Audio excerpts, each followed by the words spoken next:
Okay, so let's dive into some seriously strange political waters here. The Canada-U.S. relationship, right? It's always been kind of a tightrope walk, but lately it feels like someone like swapped the tightrope for a unicycle or something. Trump's been dropping these jokes about Canada becoming like the 51st state, even calling Trudeau governor. Like Governor Trudeau is trending now, so I guess that means it's officially a thing now. But is this just like Trump being Trump, or is there like something more strategic going on here? You sent us a CBC News video that breaks down like all the reactions and stuff. So let's unpack it together. Yeah, what's fascinating here is that these jokes, they aren't just isolated incidents. The CBC video highlights several examples. Trump first made the 51st state crack at a dinner with Trudeau. Then came that social media post calling Trudeau governor, while simultaneously mentioning in-depth talks about tariffs and trade. And let's not forget his statement to NBC that hey, maybe Canada should just join the US if these trade deficits keep up. Yeah, it's giving off a very strong ha ha ha unless kind of a vibe. Like, is this actually how international diplomacy works now? Well, maybe for Trump it is. It raises a really important question, though. What's the man actually trying to achieve here? Is this purely for laughs? I doubt it.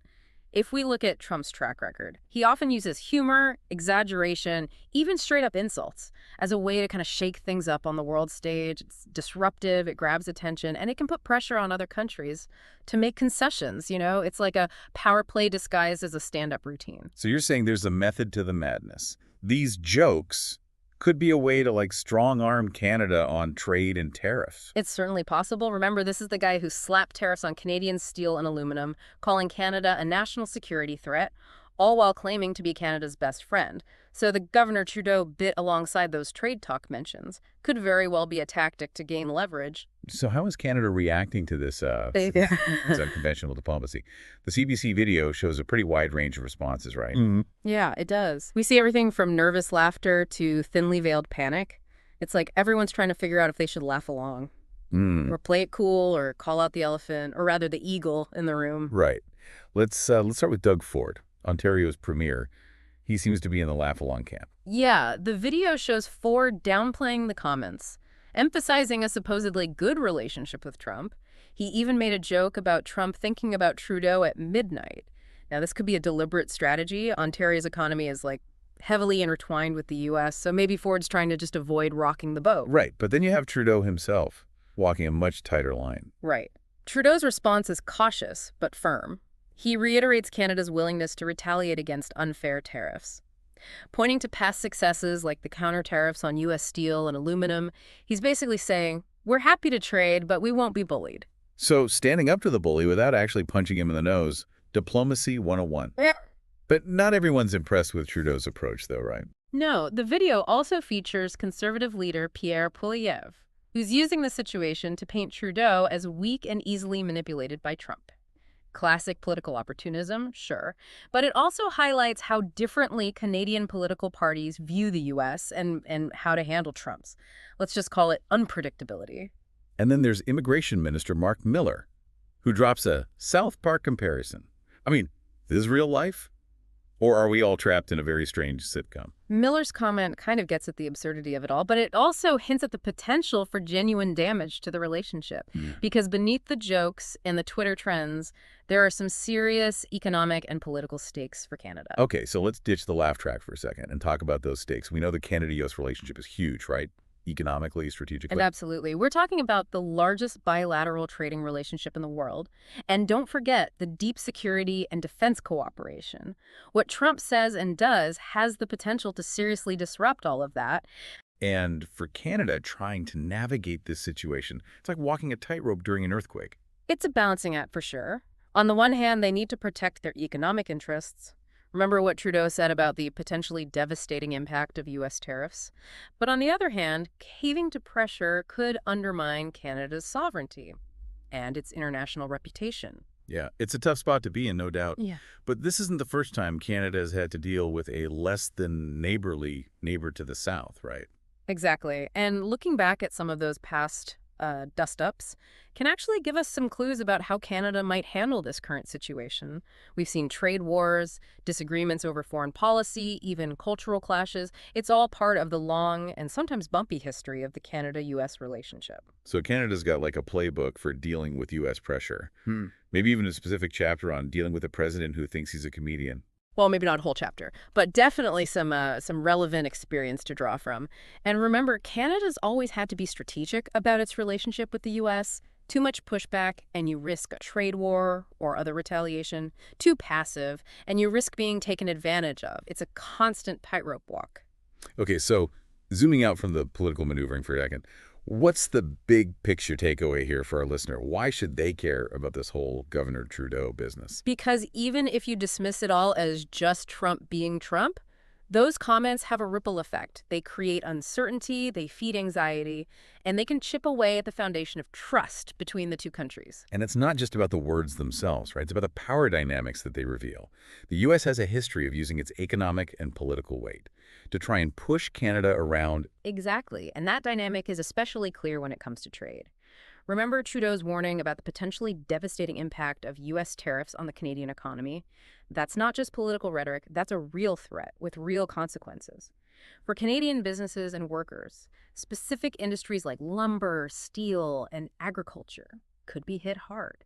Think back to the softwood lumber disputes. That dragged on for years, costing both countries jobs and money. So this isn't just some theoretical debate about sovereignty or national pride. It's about people's livelihoods, their jobs, their ability to put food on the table. Absolutely. And it raises the question of how Canada can protect itself economically, while also standing up for itself on the world stage. They can't ignore the potential fallout from U.S. actions, but they also can't just roll over and play dead. And so back to Trump's jokes for a second. Why do you think he's choosing to use humor as a weapon, so to speak? Well, humor can be a very powerful tool in politics. It can disarm your opponents, make you seem more relatable, and even deflect criticism. But it can also be used to belittle, to undermine, and to manipulate. So is he trying to downplay the seriousness of his actions? Or maybe make light of a complex and sensitive issue? It's hard to say for sure, but it's worth thinking about the impact of that humor. On the one hand, maybe it makes him seem less threatening, which could help ease tensions in the short term. But on the other hand, it could also come across as dismissive and disrespectful, yeah, which wouldn't exactly help build trust. right. And humor is subjective. What one person finds funny, another might find offensive. We see that playing out here.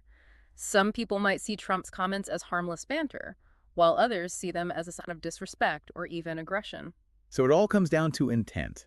And given Trump's past actions, it's not unreasonable to think there might be more to these jokes than meets the eye. It's almost like he's using humor as a smokescreen to hide a more serious agenda. That's a great point, and it raises a key question.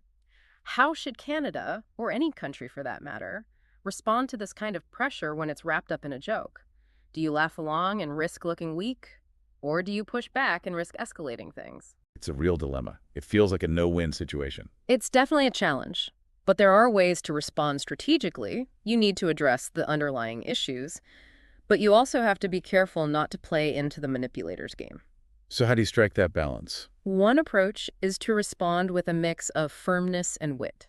You make it clear that you're not going to be bullied, but you do it in a way that doesn't escalate the situation. So maybe using humor as a defense mechanism, kind of a diplomatic judo move.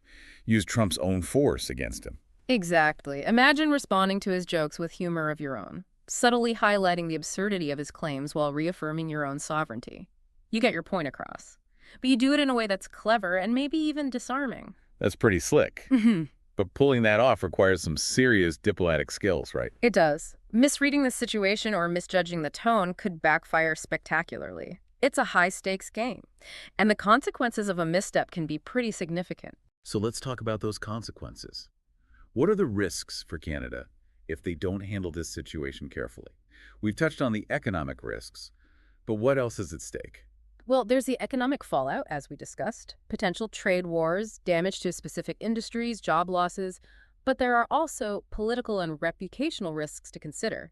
If Canada is seen as weak or easily manipulated, it could damage their standing in the international community. So other countries might be less likely to partner with them or take them seriously. That's a real possibility. And it could also embolden other countries to try similar tactics, using humor or other forms of pressure to advance their own interests.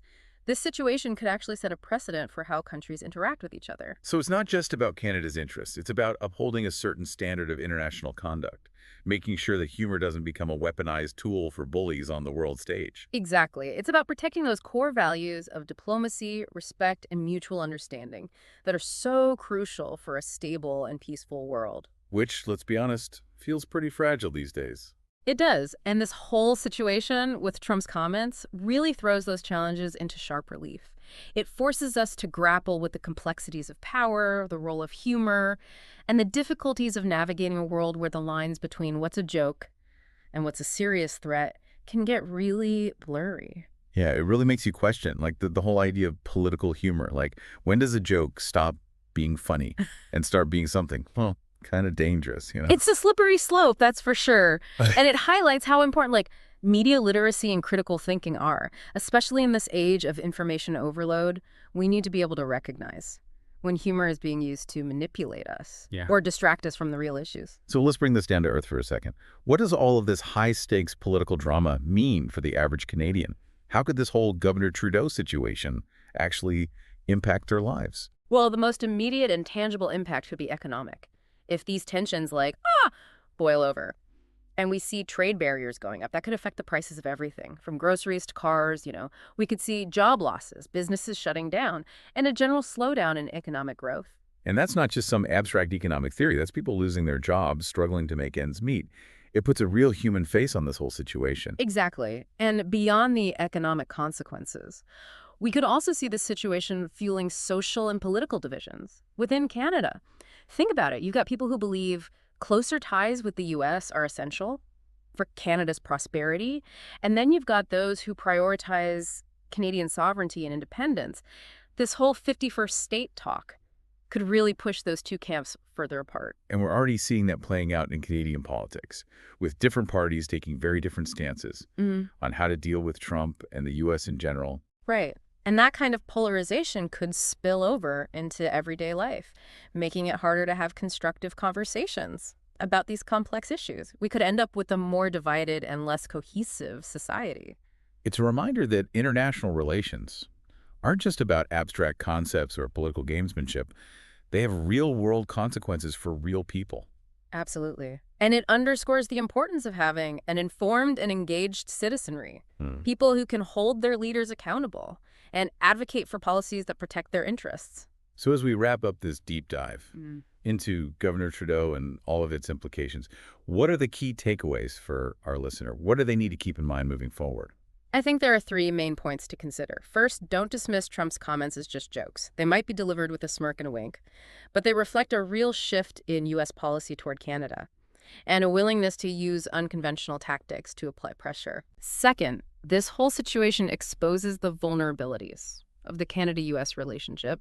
It's a relationship that brings enormous benefits to both sides, but it can also be fraught with challenges and power imbalances. And lastly, And finally, this is a situation that demands our attention and our critical thinking skills.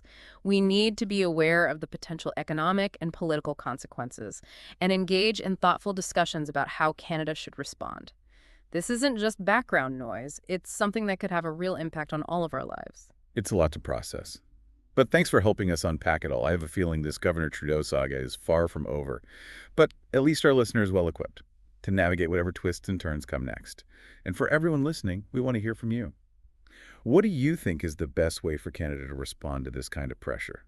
Can humor ever be an effective tool in international diplomacy? Let us know your thoughts. You never know what other deep dives we might uncover together.